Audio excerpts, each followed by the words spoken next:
Hello G-fans, and it's me, UltraGameraZilla, and here I have a very special figure toy review for you.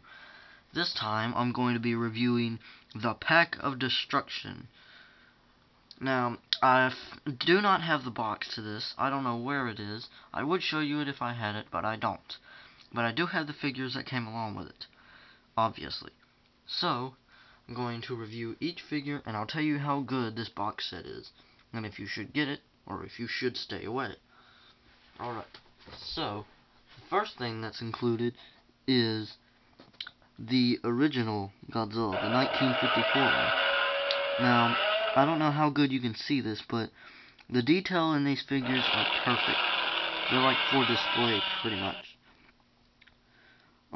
None of these figures can move or anything. They just stay in these one positions. Only two can move. The 1954 Godzilla, which has articulation 360 with both his arms, and Mul Guerra from Godzilla vs. Space Godzilla. Those are the only ones that have articulation. I don't know why, but they do. So this is the 1954 Godzilla, as I said a minute ago, and the detail on it is pretty good, and for a figure this tiny, it's perfect detail. Looks kind of like the 1954 Godzilla, and yep, it goes good with the rest of them. It's scaled 2 inches, and it just goes good with the rest of the monsters in here. The next that came with it was Manila from the Showa era. The detail on him is better than the 1954 Godzilla. You can see all his little rows of spikes right there. And he's ugly, like he was in the movie. And, yep. And he's tiny, which is good, because compared to Godzilla, that's how he was in the movies. His scale is probably about an inch, maybe a half an inch. The next thing that came with it was Daigon from 1972. Now this was a box set for the Heisei series, because this came out when the Heisei series was being promoted. And I thought it was interesting how it came with 4 Showa characters. I just thought that was cool, because, you know, it's a Heisei box set. Well, here's Daigon from 1972. The detail on him's pretty good. He's like exactly how he did in the movie. I don't know if you can see it, but you can see all the scales on his body, and it just looks great. And he's 2 inches, scaled up with the 54 Godzilla. It's good. No articulation with him. No articulation with Manila either. Okay, next is Mul Guerra from 1994. Not the 50 one, because this was a Heisei box set. His arms have articulation, which is good.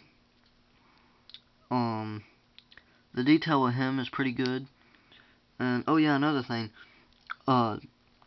With Mul Guerra and the 1954 Godzilla, their arms can come off, or something. And it's very easy to put back in. You just pop it off, pop it back on. Yeah, it's very easy. It does it with Godzilla 1954 too. See, look, just pop it off and put it back on. Alright, and he scaled up 2 inches with the rest. Next was Manda, another creature from the Showa series. I have no clue why they included Manda in this box set, but it's cool. It has the fangs like in the movie, his mustache or whatever. You can see all his scales, and there's a spine going down here. I'm sorry about the quality. These figures are really tiny. And he goes pretty good with the rest of the figures. Next is Mothra Larvae from the Heisei series for Mothra vs. Godzilla. It just looks like regular Mothra Larvae. The detail's pretty good, but it's basically just Mothra Larvae. There's no way to describe the detail of Mothra Larvae, because, you know, all it is just like a brown line. So, but it goes good with the rest. Then there's Mothra in her final form, which is pretty cool. It looks exactly like the Heisei Mothra. It looks better than the 6-inch Mothra from Tokyo SOS. The detail is precise and perfect. It's really good.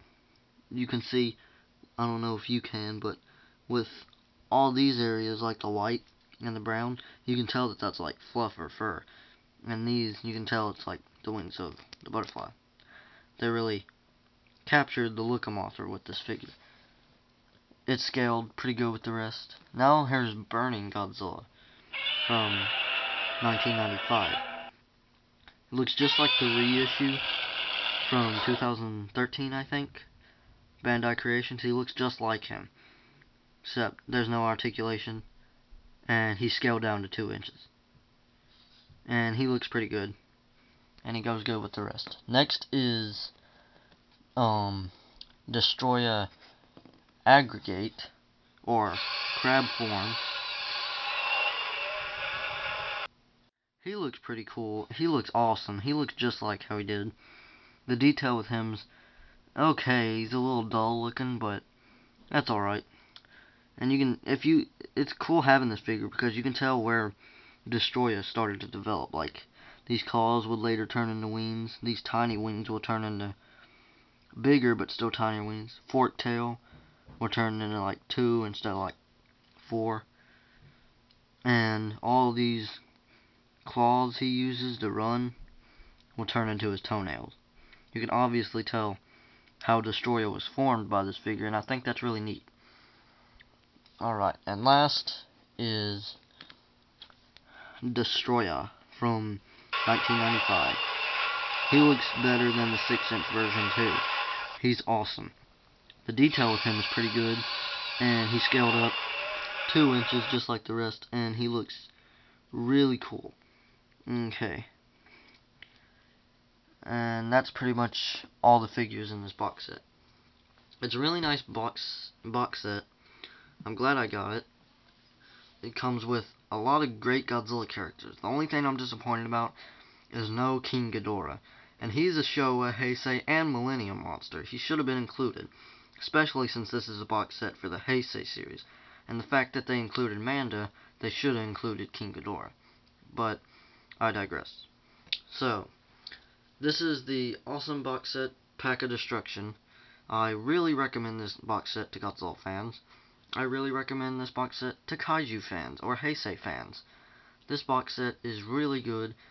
They're scaled together, all of them go together well, and they're very nicely detailed. Some of them look better than their 6-inch counterparts, like Daigon or Mothra or Destroyer. So, that's it. I rate this box set 10 out of 10. Well, no, 8 out of 10, because no King Ghidorah. So, that's all the time I had for today, and I'll see you whenever I make the next episode.